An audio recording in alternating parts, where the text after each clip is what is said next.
Welcome, ladies and gentlemen, to our review of Pumpkin Jack. As always, if you like this video, please like, share it, and subscribe to our channel. Let us begin, shall we?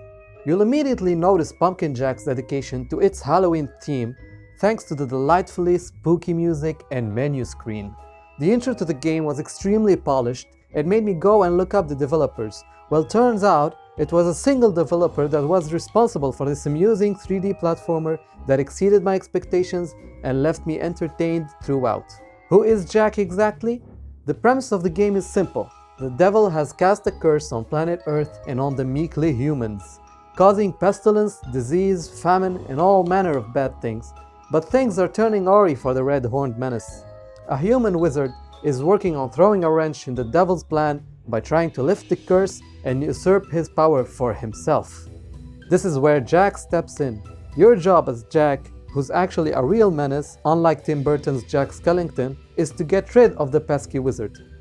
Are we the bad guys, as said by your crow sidekick? Well, the answer is yes, we definitely are the bad guys in Pumpkin Jack. Pumpkin Jack doesn't pull any punches when it comes to its whimsically spooky setting.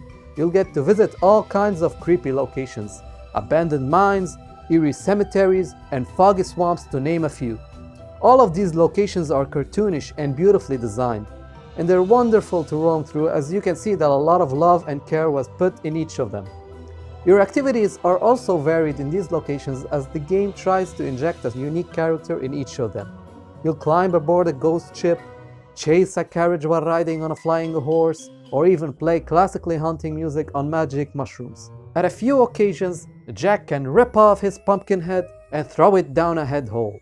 This plot device grants the game a much needed variety, since it allows you to play a different minigame in each stage. This is what I absolutely adored about Pumpkin Jack. The fact that each level had a specific theme in mind.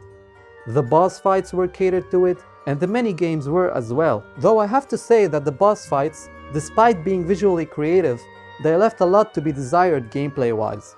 I was able to defeat almost all of them from the first try, and they didn't pose as much of a challenge as I had hoped they would. The best thing about the game, though, would definitely be the platforming. Jumping around as Jack is simple fun, thanks to the precise movements and animations. It never felt as if the game was purposefully trying to make you miss that gap. While classic titles like Crash Bandicoot had me pulling my hair at every stage, Pumpkin Jack never left me frustrated, and good times were had all around. The same can be said about the combat. Aside from being a platformer, Pumpkin Jack is also a button masher, but a good one at that. Jack's moveset is diverse and pretty to look at. The animations are cartoonish and wonderfully designed.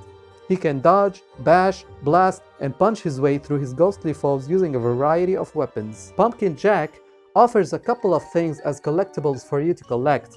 The first would be crow skulls that are hidden throughout each level. These skulls can be spent by buying a few different skins for Jack. There's also a gramophone hidden in the deep nooks and crannies of each level that highlights Jack's dance moves in a hilariously animated sequence. The rolling credits featured a few concept arts and early images of the game, but I had wished if they were in-game collectibles instead.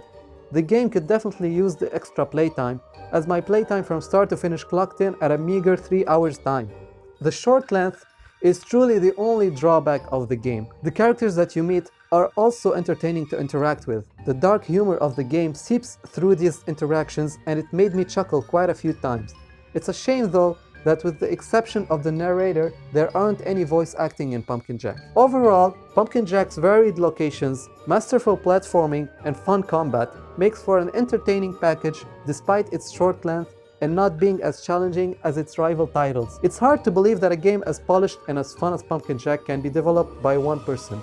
If only the AAA industry was filled with more talented people like Mr. Nicolas Meyssonnier, the developer of Pumpkin Jack, that focuses on making more good games rather than stuff their titles with money-making schemes and microtransactions. It's clear from the get-go the amount of passion and dedication that was put into creating Pumpkin Jack. It's a remarkable love letter to the old PS2 era games that we all grew up on. It's a solid yet short platformer that succeeds in being a spooky good time. Thank you everyone for watching. If you like this video, please give it a thumbs up, share it, and subscribe to our channel. If you love our content and would love to see more of it, then please make sure to follow us on Instagram, on Facebook, and on Twitter. The links are down below in the description. We'll see you in our next video, and goodbye for now.